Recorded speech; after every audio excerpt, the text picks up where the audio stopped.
A paz de Cristo, queridos, tudo bem? Sou seu irmão em Cristo, Edson. Mais uma vez estamos na nossa EBD, Escola Bíblica Dominical. Estamos estudando nesse trimestre a nossa revista que ela traz o título A Santíssima Trindade. O Deus único revelado em três pessoas eternas, tá certo? A nossa lição de hoje é a de número 6, onde nós vamos tratar sobre o Filho como o Verbo de Deus. O Filho, quem é o Filho? Jesus Cristo, como o Verbo de Deus. Vamos estar estudando na lição de número 6, nós vamos entender o que é o Verbo de Deus. Qual o significado desta palavra relacionada com o Filho de Deus. O nosso texto áureo diz o seguinte: e o Verbo se fez carne e habitou entre nós. E vimos a sua glória como a glória do unigênito do Pai, cheio de graça e de verdade. João capítulo 1, versículo 14. Tá certo? A verdade prática. Jesus Cristo, o Verbo eterno, é a revelação plena e visível de Deus ao mundo, manifestando graça, verdade e a glória de Deus, ou a glória do Pai. Muito bem, lição de número 6, o Filho como Verbo de Deus, conforme já mencionamos, tá? A introdução da nossa lição nos diz o seguinte: o prólogo do Evangelho de João apresenta o Verbo eterno como Deus, Criador e Revelador. Ele se fez carne e revelou de forma plena e completa a glória do Pai. O apóstolo João afirma que viu a glória de Deus, a glória do Deus unigênito, cheio de graça e de verdade. Tá certo? Nesta lição, veremos que esta revelação marca o clímax da encarnação do Verbo, o Filho de Deus, onde o invisível se torna visível, o eterno entrou no tempo e o insondável foi manifestado em Cristo Jesus. Muito bem. Então, a nossa introdução está dizendo que o prólogo do Evangelho de João, do Evangelho de João, apresenta o Verbo como Deus, Criador e Revelador. O que é o prólogo? O prólogo, a palavra prólogo, ela quer dizer, é uma antecipação do que o livro de João vai falar. Então, isso quer dizer que no início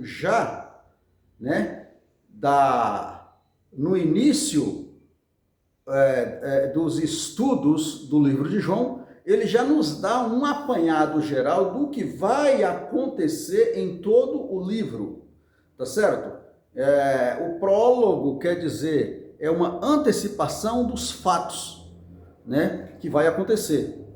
Gente, nós vemos isso muito em novelas, em seriados, de filmes, por exemplo. Então a gente vê muito isso, um resumo dos próximos capítulos. Então o livro de João, ele está dizendo que o Evangelho de João apresenta o Verbo eterno como um Deus criador e revelador. Então, é um resumo do que vai acontecer no livro. Tá certo? Então, aí está dizendo que nós vamos ver nesta lição atual de número 6, que esta revelação marca o clímax da encarnação do Verbo. tá? Então nós vamos entender o que é a encarnação do Verbo. Nós vamos ver também o Filho de Deus, onde o invisível se tornou visível. E também nós vamos ver que o eterno se tornou no tempo e o insondável foi manifestado em Cristo Jesus. Tá certo, amados? Muito bem. Vamos entrar no nosso primeiro tópico. O primeiro tópico vai falar sobre o verbo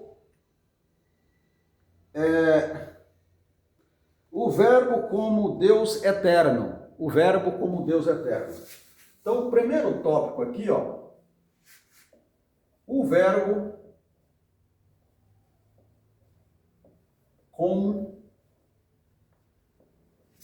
Deus eterno.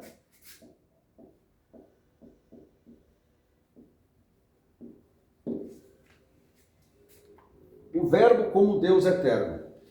Muito bem, vamos entender isso aqui. Vamos estar entendendo isso.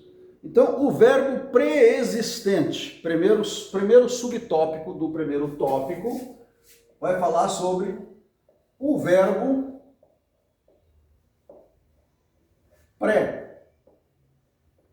Pré é preexistente.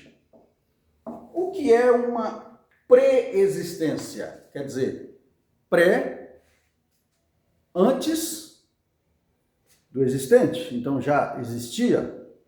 Então, pré-existente, algo que existia quando? Antes do existente. Meio confuso, né?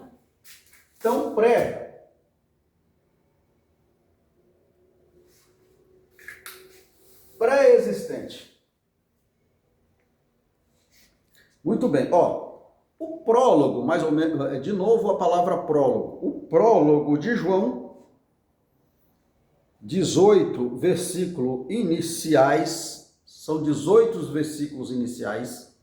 O que quer dizer? Os 18 primeiros versículos iniciais do livro de João é chamado de hino logos.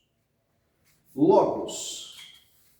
Então, os primeiros versículos vai dizer que é chamado de hino. Hinos, né? Hino logos. Hino logos. Por quê? O que é logos? Muito bem. Então, o logos, vamos ler o primeiro versículo, o primeiro subtópico, e aí eu vou explicar esta palavra logos, para os amados irmãos entender. Na abertura, no princípio era o verbo, está em João capítulo 1, versículo 1, a parte A. A palavra no princípio lembra o texto introdutório da Bíblia, aonde? Lá no Gênesis, no capítulo 1, e também o versículo 1. E claramente ensina que o verbo sempre existiu, pré-existente.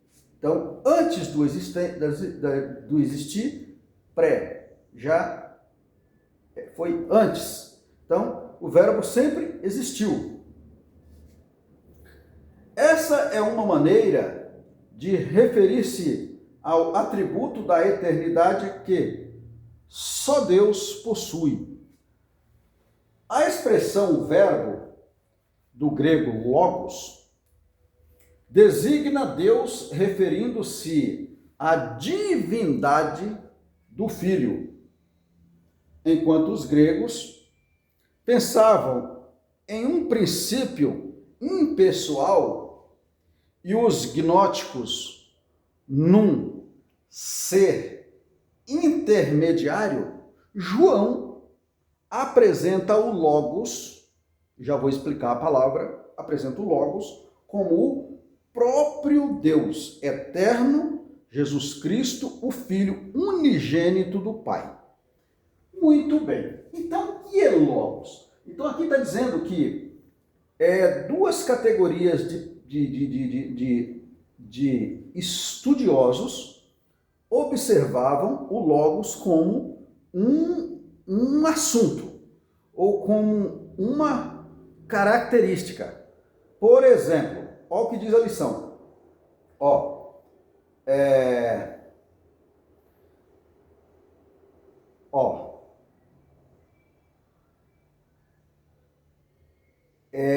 como diz aqui, enquanto os gregos, os gregos e os gnósticos, enquanto os gregos pensavam em um princípio impessoal e os gnósticos num ser intermediário. Muito bem. Eu gostaria de fazer uma pequena leitura aqui sobre dois filósofos, tá? Em relação à palavra logos. Porque a palavra logos, isso aqui é igual à palavra.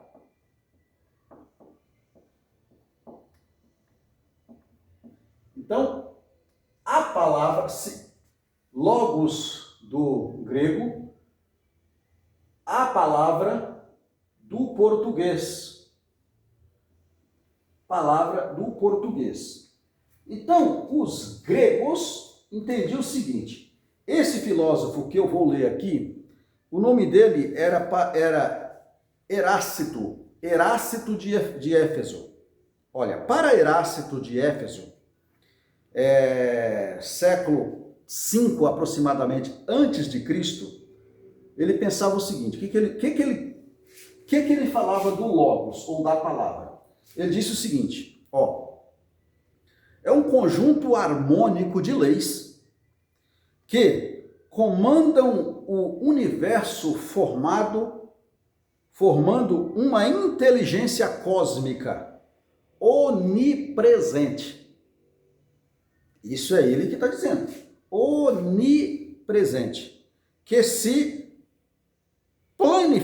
planifica no pensamento humano. Então, o Logos, para o filósofo Erácito de Éfeso, lá 5 séculos antes de Cristo, no 5º século antes de Cristo, ele já dizia que a palavra é um domínio de uma onipresença. Então, o mesmo que nega a existência de Cristo, declara que existe o Logos. Existe a pré-existência do Verbo. Verbo, Logos, a palavra. Tá certo? Então, as pessoas que negam a Cristo, eles não têm como sair da realidade de Cristo buscando na palavra. Porque se ele revela que é uma inteligência cósmica onipresente, quem é onipresente?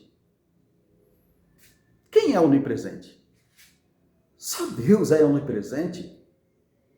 Jesus é onipresente porque ele é o Logos de Deus, é o Verbo que no princípio era Deus, estava com Deus, era Deus desde o princípio, antes de existir o mundo, ele já existia, o Logos, estava com Deus na criação. Tá certo? Olha um outro filósofo, aqui o tal de Filon. Ele é um místico da Alexandria também. No misticismo, o filósofo Filon da Alexandria séculos, aí aqui não fala quantos séculos são, mas diz que são séculos, alguns séculos depois de Cristo, isso já depois de Cristo. No neoplatonismo, e Platão também era um filósofo grego, então ele seguia a filosofia de Platão. Então, no neoplatonismo e no gnosticismo, e a lição fala dos gnósticos, no gnosticismo, agora olha o que ele diz: é uma inteligência ativa, transformadora e ordenadora. De quem? De Deus. De Deus, em sua ação sobre a realidade. Então, isso foi ele que falou. Isso, eu pesquisei, viu, amados irmãos? Ó, eu estou lendo algo que eu pesquisei.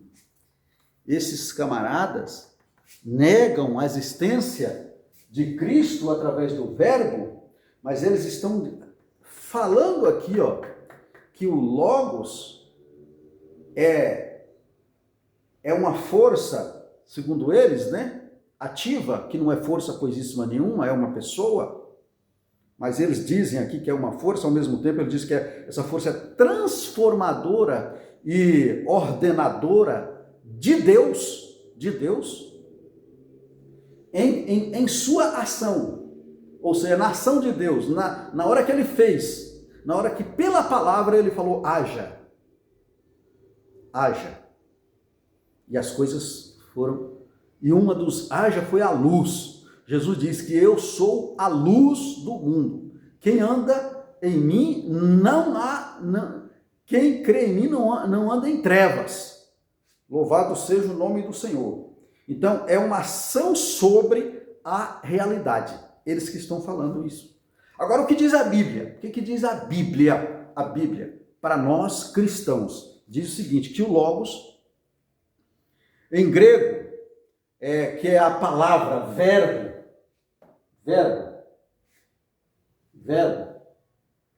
que é o Logos, que se torna a palavra em português, é o discurso ou razão, conhecida em português como verbo. É um importante conceito na cristologia cristã para estabelecer a doutrina da divindade de Jesus Cristo e sua posição como Deus, o Filho na Trindade, como declaração no credo calcedônico. Tá certo? Então, o apóstolo João, ele escreve o livro de João no Evangelho, ele relata em todo o livro algo diferente dos evangelhos sinóticos, que são Marcos, Mateus e Lucas. Marcos, Mateus e Lucas, eles trazem uma ideia parecida, os evangelhos são parecidos. João, ele traz algo diferente. O que o João traz a mais? Porque o evangelho de João, ele traz revelações diretas da deidade de Cristo, da divindade de Cristo. Quando ele diz que no princípio era o Verbo e o Verbo estava com Deus e o Verbo era Deus, ele está dizendo que o Verbo, que é a palavra, que lá no versículo 14 vai dizer que se fez carne e habitou entre nós, aí está a encarnação do Verbo na necessidade da encarnação para trazer a existência a humanidade. a humanidade que precisava da luz. Precisava da luz. Que este verbo fosse revelado na palavra. Tá certo, amados? Essa lição é uma lição um pouco extensa. É uma lição um pouco extensa. Por quê? Porque é uma lição em que ela vai tratar diretamente de Jesus, da deidade de Jesus. E nós precisamos crer nessa existência lá no princípio, para que nós entendamos o que nós conhecemos, o que nós seguimos, o que nós adotamos como credo de fé. Porque a gente crê em qualquer coisa, é fácil. Agora nós estamos crendo numa coisa, numa existência de um ser que é Deus. Que é Deus. Que estava com Deus lá no princípio da criação. O que diz no princípio da criação? Gênesis, capítulo 1 e o versículo 1. No Gênesis, também vai dizer o seguinte, vai dizer que, no princípio criou Deus o céu e a terra. Os céus e a terra. E a terra era sem forma e vazia, e havia trevas sobre a face do abismo. E o Espírito de Deus pairava sobre a face das águas. E disse Deus, haja luz. Jesus disse que ele é a luz do mundo. Haja luz, e houve luz. E viu Deus que era boa a luz, e fez Deus separação entre luz e as trevas. Do versículo 1 ao versículo 3 de Gênesis, está aqui a Trindade divina. O Pai, o Filho e o Espírito Santo. Por quê? O Pai e o Filho está aqui na Trindade, lá no princípio. Tá certo, amados? Muito bem. Então, nós vimos aqui que o Logos, que é a palavra, estava com Deus no princípio.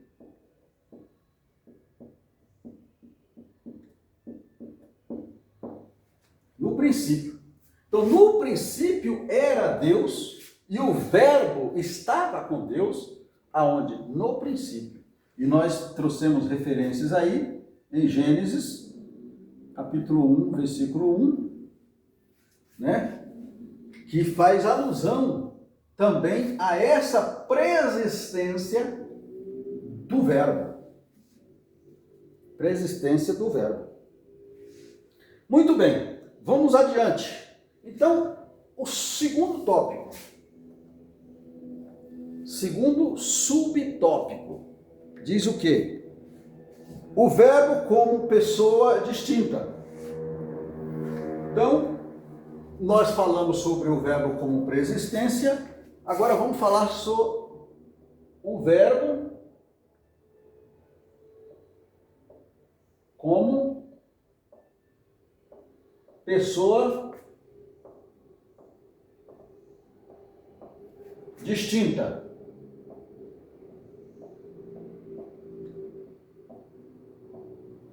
O que é distinta? Diferença, né?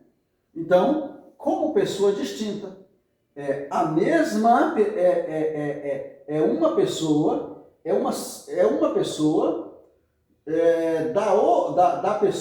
da mesma pessoa, porém com atividades distintas. diferentes. Vamos ver o que diz? Ó, no texto bíblico, João afirma que o verbo estava com Deus. João 1, capítulo 1, João capítulo 1, versículo 1, parte B. Diz que estava com Deus. A expressão grega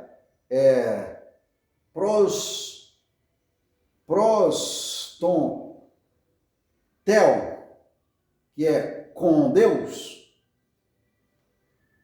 comunica relacionamento face a face. Então estava com Deus, então se estava, então existia um relacionamento face a face dos dois. Ou seja, comunhão pessoal e eterna entre o verbo. Então existia uma comunhão pessoal eterna de antes, desde sempre, desde o princípio, entre o pai e o filho. Quem era aqui o pai e o filho? Ó, existia essa comunhão.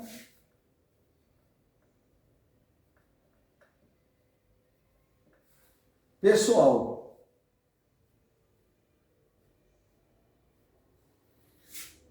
entre o pai e o filho. Aqui é o filho. É o filho. E é o pai. Por quê? O filho e o pai. Porque diz que o verbo era Deus. E estava com Deus. Quem estava com Deus? O filho. Então, o filho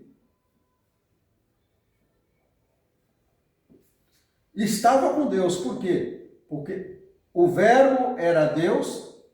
Só lê lá. É a leitura que está falando. Ó, João capítulo 1, versículo 1. Ó, o verbo estava com Deus. E o verbo era Deus. Então, estava e era com Deus. E se comunicava. Existe uma comunicação pessoal, face a face. Então, aqui está dizendo que duas pessoas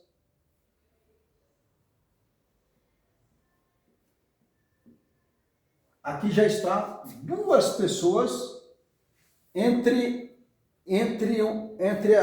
elas se comunicando. Uma é a outra, é o espelho da outra. Porém, são duas. Com mesmos pensamentos, mesma essência, mesma substância, mesmo poder.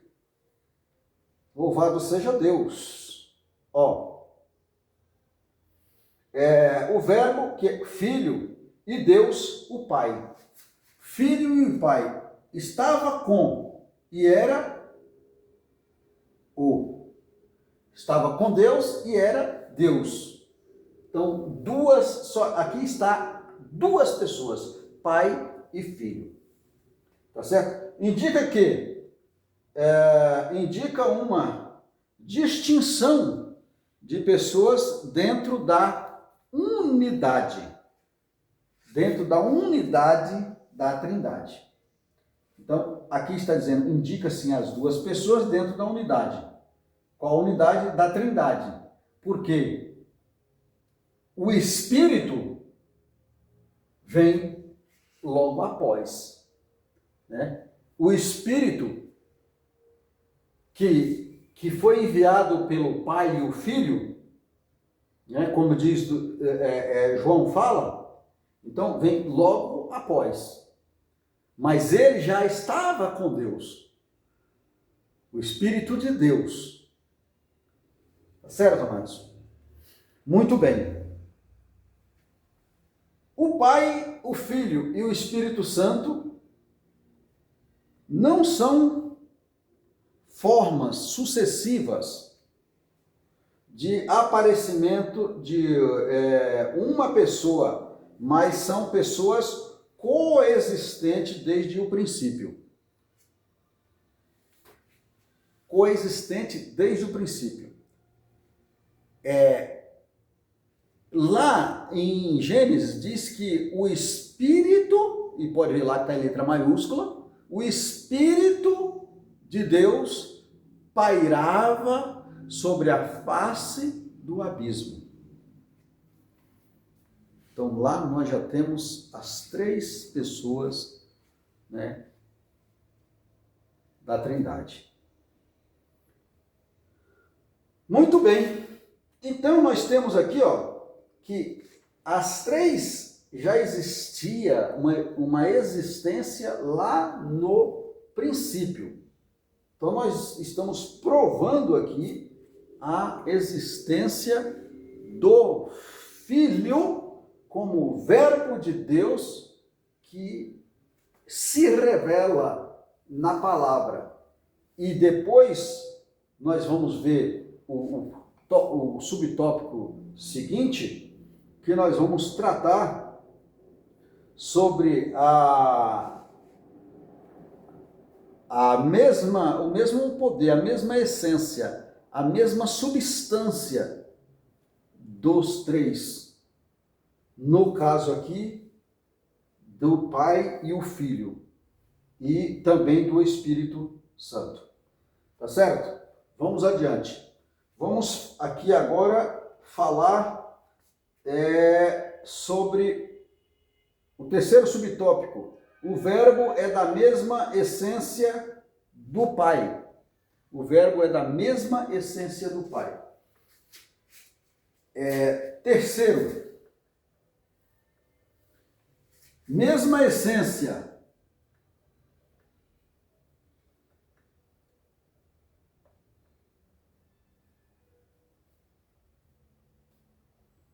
Mesma essência. O que é essência? A essência é uma característica é uma qualidade, né? Então, se eu fosse, as mulheres é que entendem muito isso, ela vai fazer um bolo, por exemplo.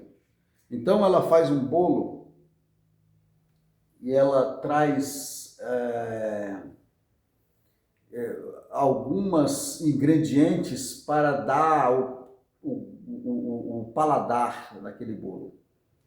Então ela vai fazer um bolo de laranja, tá certo? E aí ela faz 2 bolos de laranjas. Então o gosto desse é o mesmo daquele, que é o mesmo do outro, que é o mesmo do outro. Então, aqui o Pai, essa colocação do bolo, não sei se dá para entender, mas aqui o Pai, ele tem o mesmo poder, o Filho tem o mesmo poder e o Espírito Santo tem o mesmo poder. Então são 3 pessoas com características diferentes, porém com o mesmo propósito, né? O mesmo propósito. Nós vimos em lições anteriores que o Pai, ele é o autor da criação. Uma vez esta criação ela teve problemas, o Pai não quer se perder. A Bíblia diz que do gosto de Deus, né, da vontade de Deus, ninguém se perderia. Tá certo? Porém, com a perdição do homem, houve uma necessidade de Deus, né?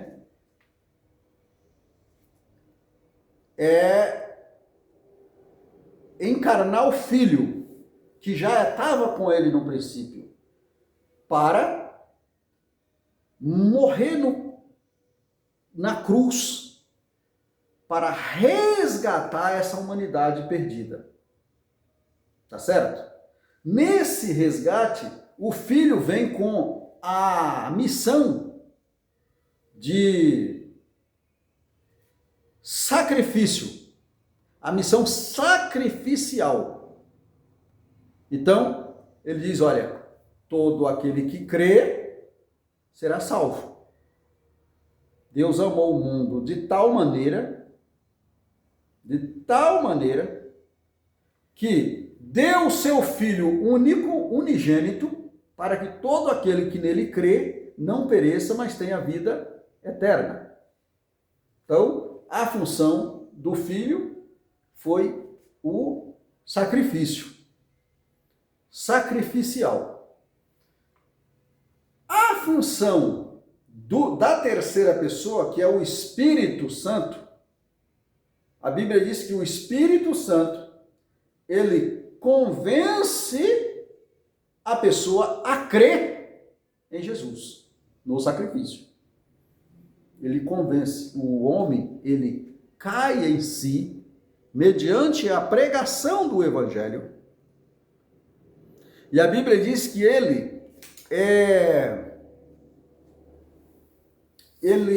o Espírito Santo, ele convence esse homem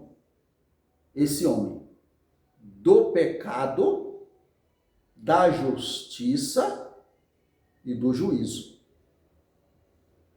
Ele reflete no pecado. Opa, a palavra está falando comigo, eu estou desta maneira. Então, caia em si. Da justiça, as injustiças que tenho feito.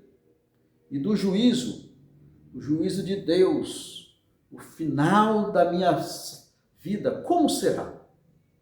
Então, quem faz isso? Isso é papel do Espírito Santo. Isso é o papel do Espírito Santo. Então, os três se tornam um na trindade, tá certo?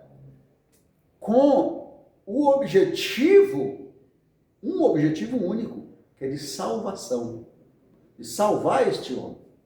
Por isso, a essência do subtópico 3, o verbo é da mesma essência do Pai. O Filho tem a mesma essência do Pai. Tem o mesmo projeto.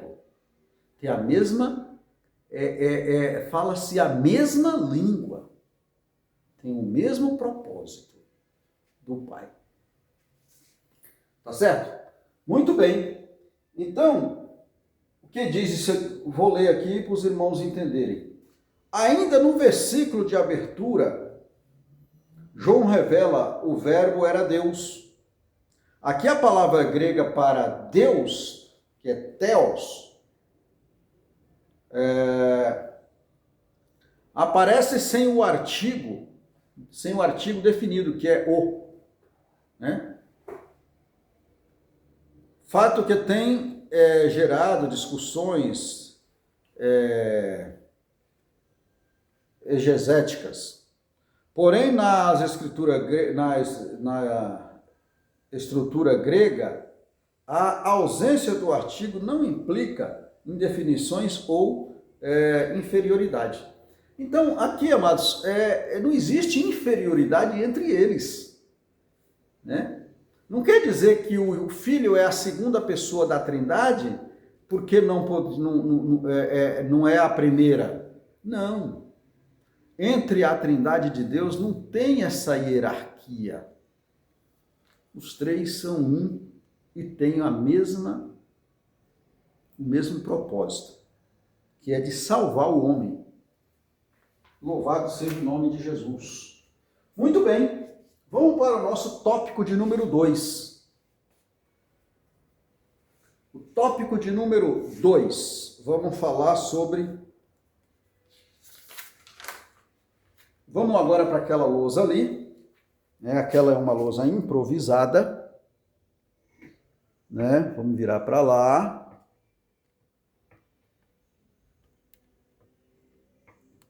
Aquilo é um improviso, mas vai dar para a gente estudar.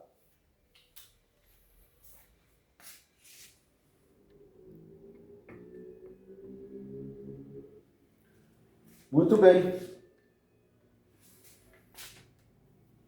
Acho que dá para...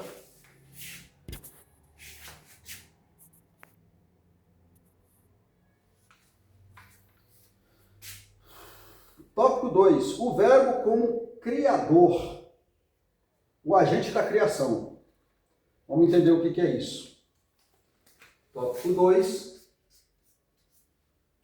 O verbo como criador.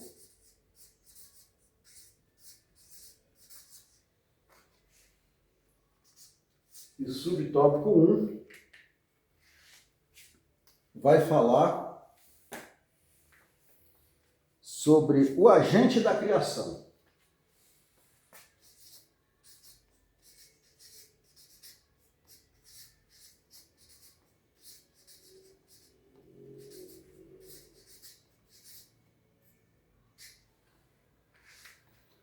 O que é um agente? O que um agente faz? Um agente é um enviado de algo para uma missão, né? Então, esse agente, no caso aqui da criação, ele teve uma missão. Vamos ver?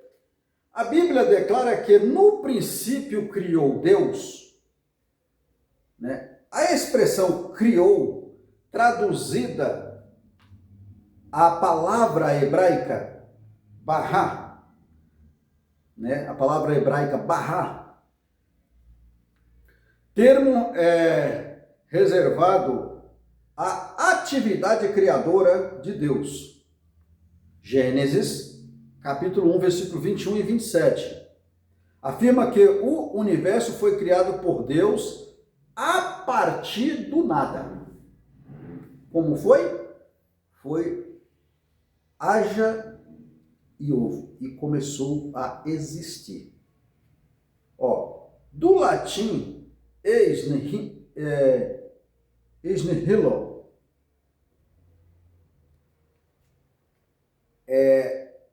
a doutrina de Deus como Criador possui fundamentos tanto no Antigo Testamento como no Novo Testamento. No Antigo Testamento,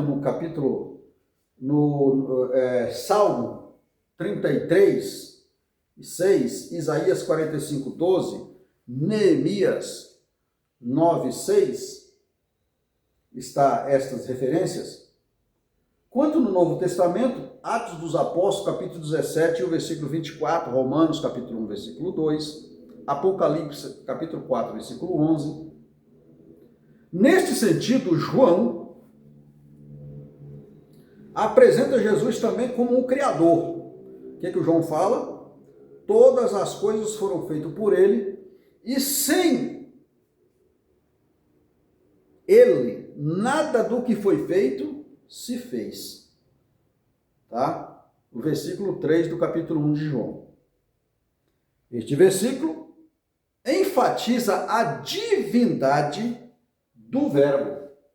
Então, esse agente, que é o Verbo, que estava com Deus no princípio.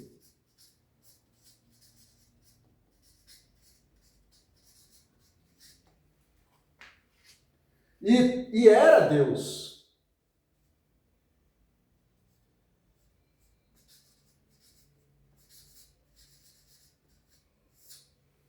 E era Deus.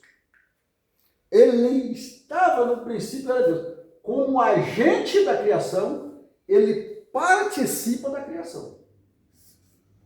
Ele é o autor também da criação. Não tem como negarmos isso aqui, meus amados. Não tem. Pode ser o ateu, pode ser quem quiser. Não tem como negar isso. Tá certo? Subtópico 2, como fonte da vida. A fonte da vida.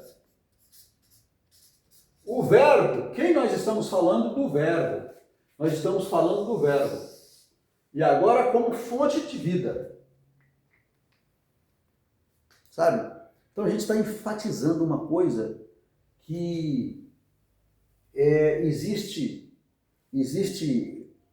um negacionismo da existência de Jesus como Deus desde o princípio. Porque ele não começou a ser Deus quando ele morre, quando ele vai à cruz. Tá certo? Não. Ele já era Deus. O apóstolo João enfatiza com clareza que nele estava a vida. Capítulo 1, versículo 4, parte A de João. Referindo-se ao verbo eterno, Jesus Cristo. Esta declaração ressalva que o verbo é a fonte absoluta originária da forma de vida, tanto física, então, essa forma de vida é tanto física, como espiritual,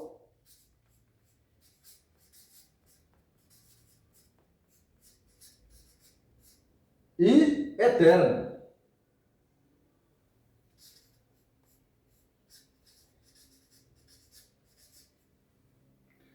Porque ele fala que ele é a fonte da vida.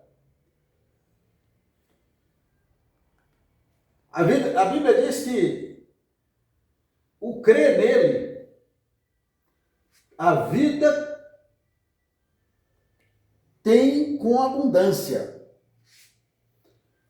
Tendo a vida física em abundância, com saúde, com liberdade, com presença de Deus, a vida espiritual, o ser humano tem uma vida espiritual plena e, consequentemente, a vida eterna. Depois da partida, da separação do corpo, quando o ser humano morre, a vida é eterna. É o que resta para o ser humano, a vida eterna, a vivência eternamente com Cristo. Então, essa fonte de vida, ela tanto é física como espiritual, porque na vida física plena, espiritual, a gente depende dessa vida espiritual enquanto estamos no corpo, preparando para a vida eterna. Então, ele é a fonte de vida para o caminho da eternidade. Tá certo, amados? Subtópico 3 vai falar sobre a luz dos homens. Luz dos homens. O texto bíblico assevera que a vida era a luz dos homens, e a luz resplandece nas trevas, e as trevas não a compreenderam. João, capítulo 1, versículo 4, parte B, e o versículo 5. A metáfora da luz simboliza o caráter de Deus, porque nele não há treva alguma. Então, quem está em Deus, quem está em Cristo, não existe trevas, meus irmãos. Por isso, ele é a luz dos homens.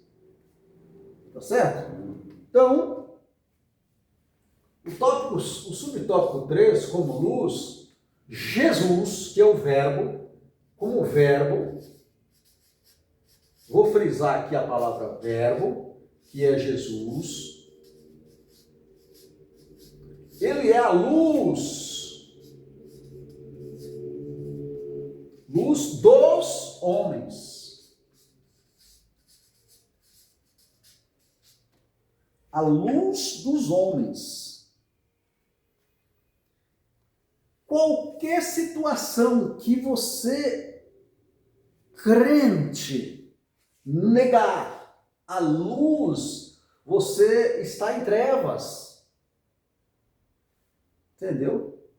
E você não entendeu ainda a revelação do Verbo como Filho de Deus. Temos que entender isso aqui.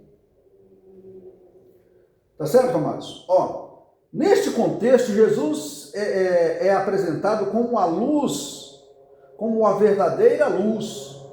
Ele não apenas possui luz, ele é a própria luz. João capítulo 8, versículo 12. Ele é a própria luz. Jesus é a própria luz. Quando lá no princípio, quando Deus criou a luz, e ele diz, haja luz, e a luz resplandecia nas trevas, porque a luz vai dissipar as trevas. Jesus falou, olha, eu sou a luz do mundo. Quem anda em mim não anda em trevas. Então, ele é a luz do mundo. Então, como verbo, Jesus é a luz dos homens. Dos homens. Daquele que crê nele. Tá? Ele dissipa as trevas, ilumina os perdidos e revela o pecado. A função?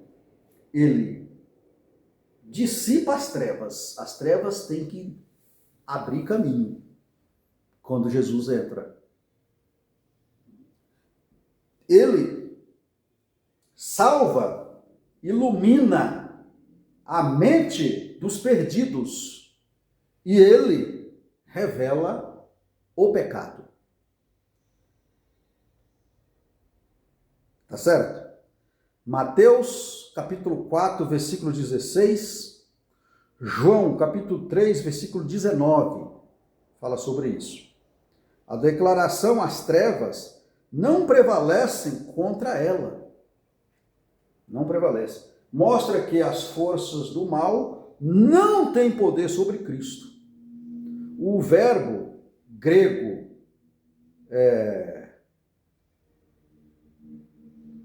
kataló, não sei falar isso aqui, tá? Mas é esse nome. Pode ser traduzido como compreender. Então, o verbo grego, né? Do grego, pode se compreender, traduzir como compreender, aponderar ou dominar. Quando entendemos que Jesus é o Salvador, então nós compreendemos, nós entendemos, apondera dele em Cristo. E nos deixa ele nos dominar. E nesse caso, expressa que as trevas do pecado não pode resistir à luz do Filho de Deus. Não pode resistir. Pois é, o Verbo continua sendo o Deus encarnado. Tá certo? Vamos ao tópico 3. Bem rápido. aqui na nossa lousa, improvisada ainda. Aqui agora. Tópico 3. A encarnação do Verbo. Ó, o Verbo como revelação do Pai. Tópico 3. O Verbo como revelação.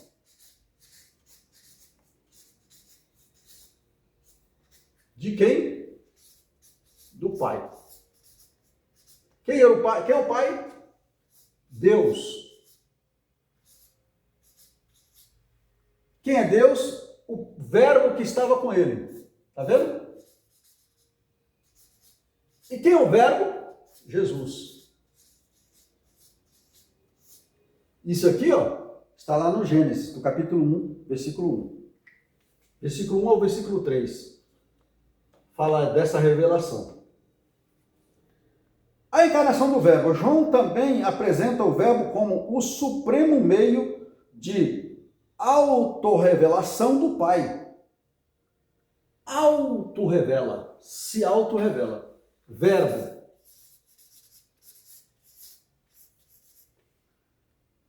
Tá? Ó, o Verbo se fez carne e habitou entre nós. Ele se faz carne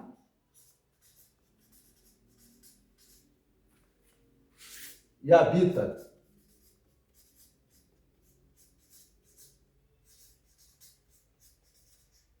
entre nós, entre o povo. Para quê? Para se dar a encarnação do Verbo, para ser homem, para ser agora homem. Agora, em carne, Jesus, homem.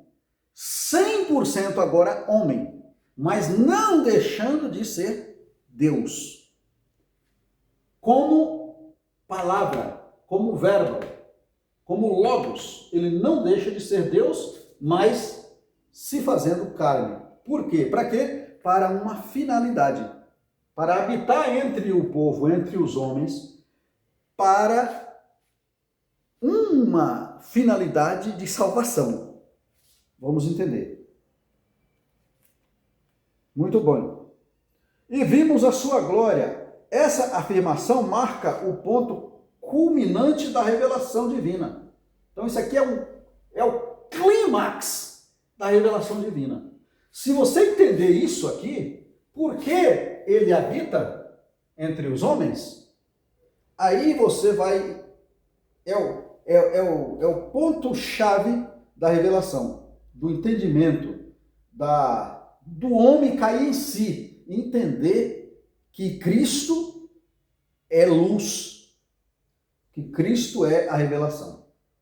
O termo grego esconosen, habitou, que é a palavra habitou, significa literalmente armou sua tenda. Então ele arma sua tenda entre os homens. Aí a lição vai dizer que isso aqui dá esse armar a tenda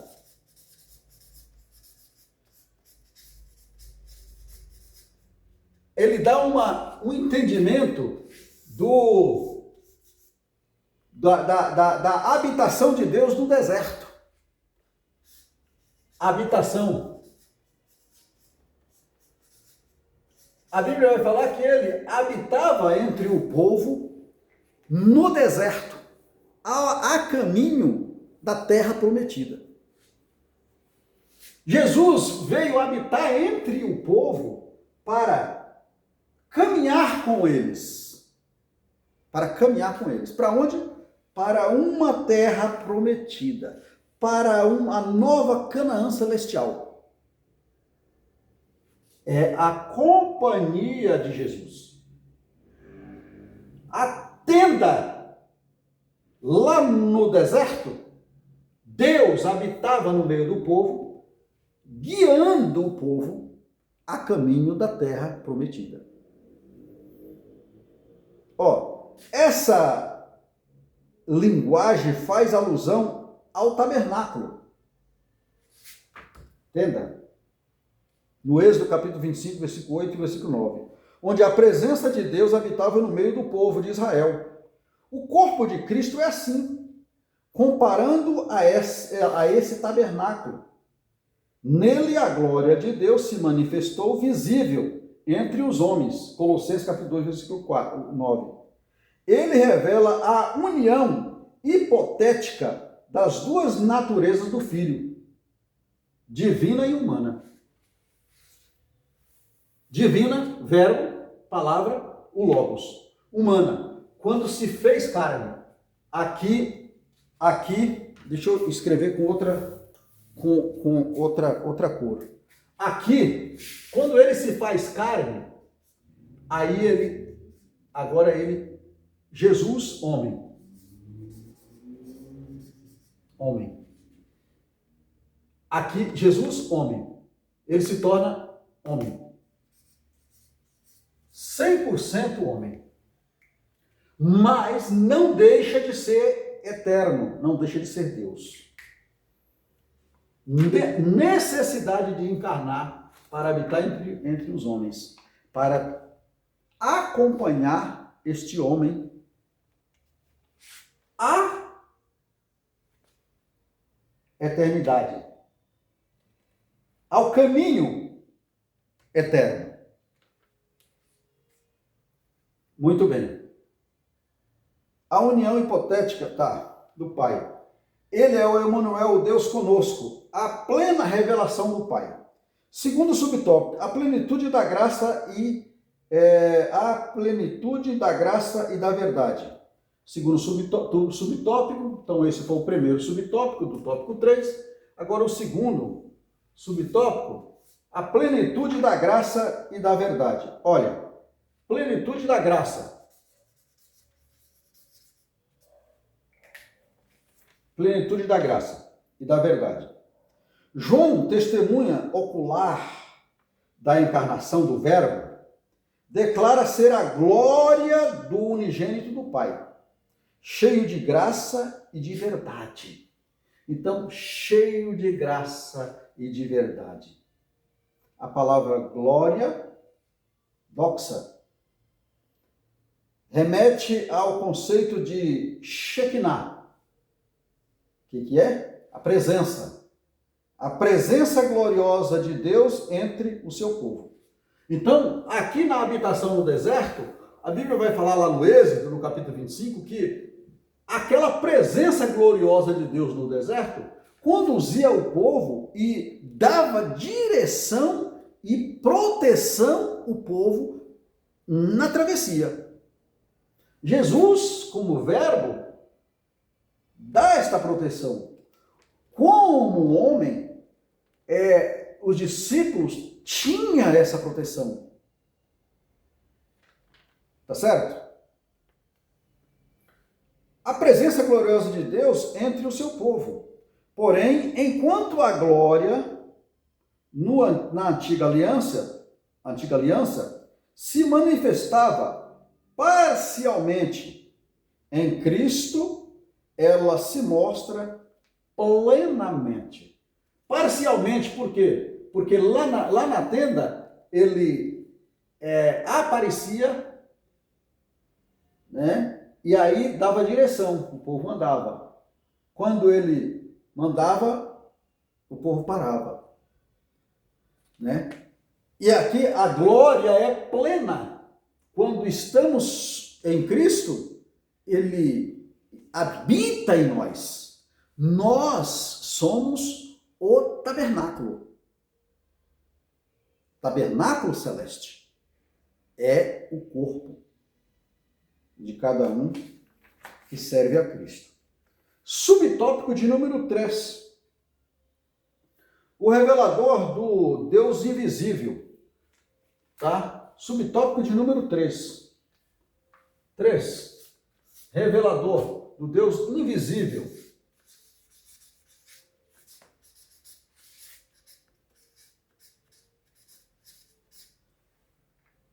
O Deus é invisível.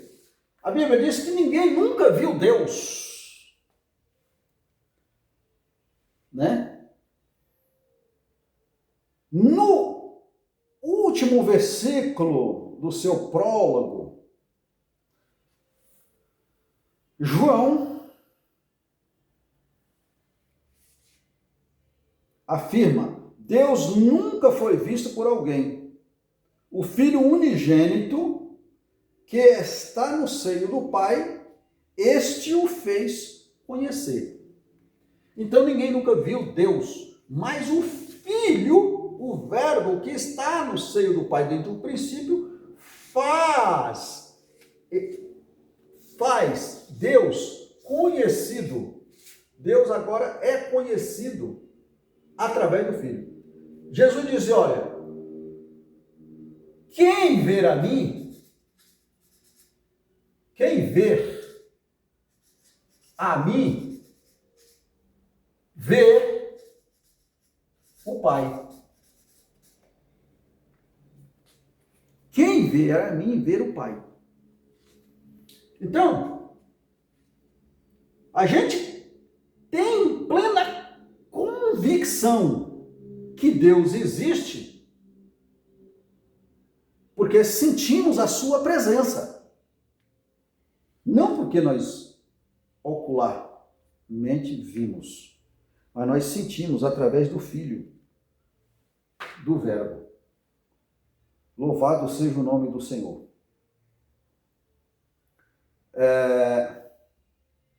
Aqui o apóstolo enfatiza que Deus é invisível e inacessível. Êxodo capítulo 23, versículo 20, vai falar que ninguém nunca viu Deus.